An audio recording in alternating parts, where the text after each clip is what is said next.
Por otro lado, para ese periodo se hace necesaria la renovación de la organización política administrativa de la Nueva España, todavía muy anclada en las reformas que implementara Felipe II a finales del siglo XVI.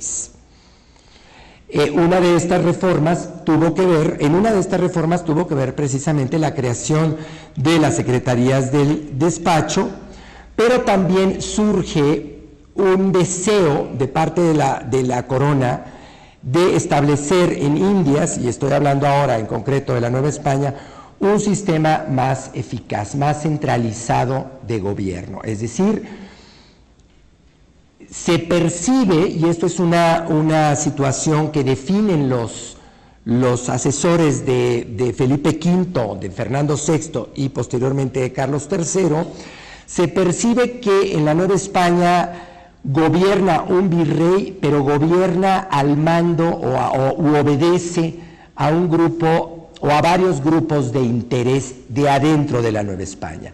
Y entonces, buena parte de la riqueza económica de la Nueva España se está quedando en la Nueva España y no está yendo a la península española. Entonces, parte de la reforma, la primera gran reforma borbónica tiene que ver con la centralización política, la centralización administrativa del gobierno en la Nueva España. ¿Cómo se va a dar esta reforma, esta centralización? Es muy probable que no se haya seguido una estrategia. El título Reformas Borbónicas no fue un título que se inventaron los reyes de España, ni tampoco fue un título que se inventó algún secretario de Estado en España. Es un título que le pusieron los historiadores del siglo XX a un periodo que va de 1758, pongámosle un año, hasta finales de la dominación española, hasta 1808. En aquel entonces no se llamaban reformas borbónicas. No había un ministro que dijera, vamos a implementar las reformas borbónicas y entonces va a haber un plan de 10 puntos, como dicen por ahí, y vamos a aplicarlo. No, eso no existía. Se genera la necesidad de hacer una reforma y a lo largo de muchos años se empieza a aplicar.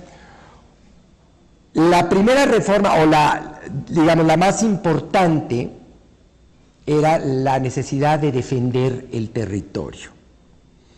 Entonces se tiene que reforzar el sistema defensivo del Caribe y en general de la Nueva España. Entonces se forma un ejército profesional permanente. En Nueva España no había ejército. Había lo que se conoce milicias, y era un grupo de soldados que defendía a los comerciantes. Había un grupo de soldados, si se les puede llamar así, que defendía al virrey, pero no existía un ejército permanente tal y como lo conocemos hoy día.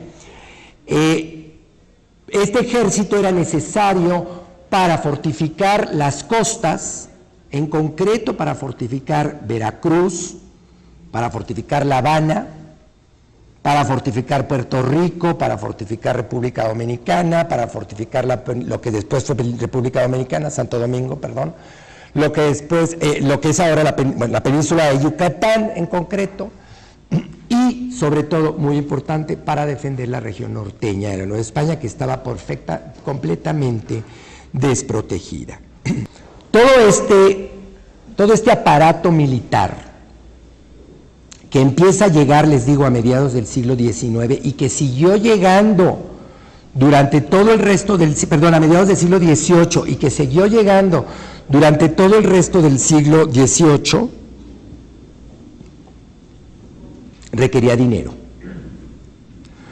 Para lo mismo, otra de las grandes reformas borbónicas fue la reforma de la Hacienda, de la Real Hacienda de la Nueva España. La Real Hacienda de la Nueva España había sido creada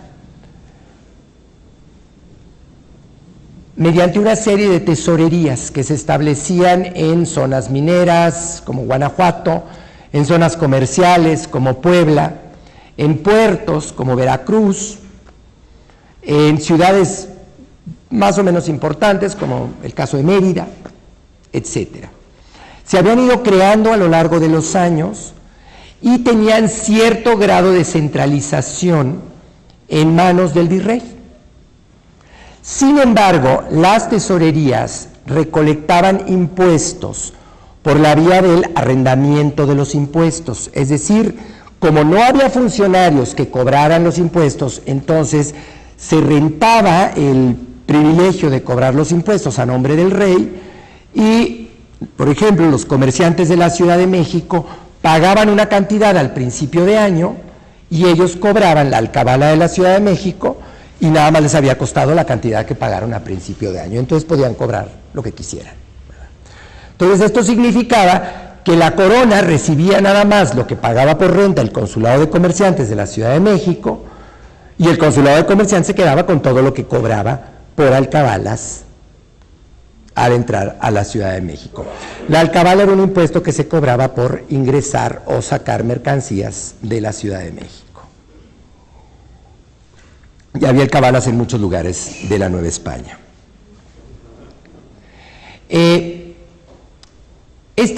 Este arrendamiento de impuestos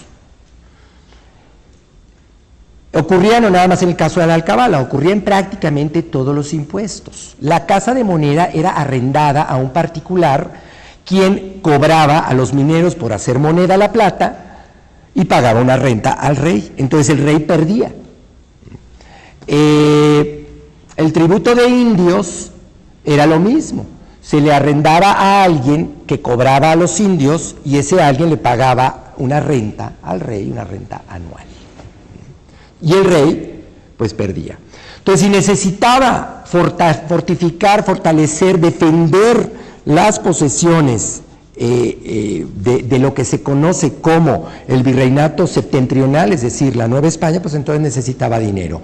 ¿Y cómo sacar dinero? Bueno, lo primero fue recuperar de manos de todos estos arrendadores los impuestos que tenían arrendados el rey. Entonces, después de que llegaron los militares, junto con los militares, llegaron una serie de burócratas. Llegaron una serie de burócratas que se encargaron de cobrar impuestos. Y entonces tenemos una estructura, en el siglo XVIII, una estructura fiscal, en donde tenemos 23, 24 tesorerías en toda la Nueva España, que obedecían al virrey, y que recibían los impuestos de una serie de burócratas que formaban parte de direcciones generales, ya se llamaban direcciones generales.